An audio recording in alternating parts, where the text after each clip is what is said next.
নমস্কার। আজ কবিগুরু রবীন্দ্রনাথ ঠাকুরের জন্মজয়ন্তী উপলক্ষে সাংস্কৃতিক মঞ্চের পক্ষ থেকে শিলিগুড়ি বাঘাযতীন পার্কে একটি নৃত্য অনুষ্ঠান।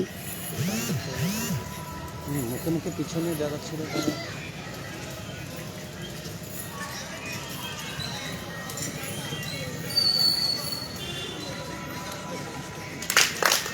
সাংস্কৃতিক মঞ্চের যারা নৃত্যশিল্পীরা রয়েছে তারা নিজের তালে কিন্তু তারা নৃত্য পরিবেশন করছেন।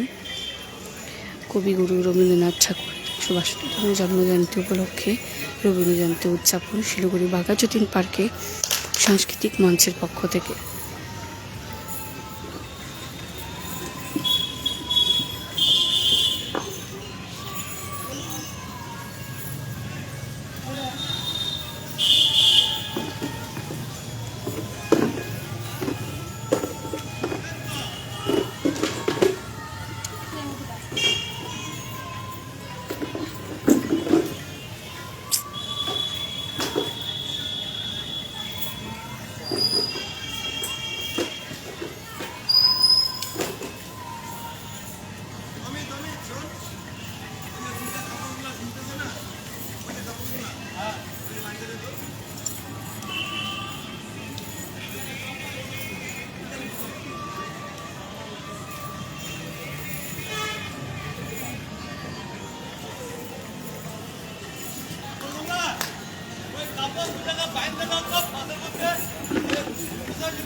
দাদা আপনি আসেন তার জন্য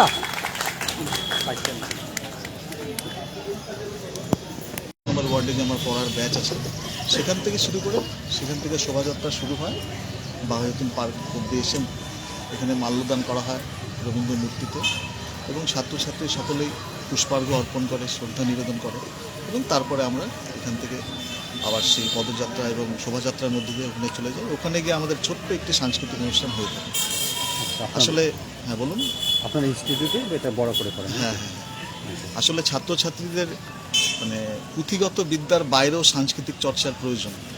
হ্যাঁ, প্রত্যেকেরই জানার প্রয়োজন আমাদের জীবনে রবীন্দ্রনাথ ঠাকুরের প্রাসঙ্গিকতা কতটা।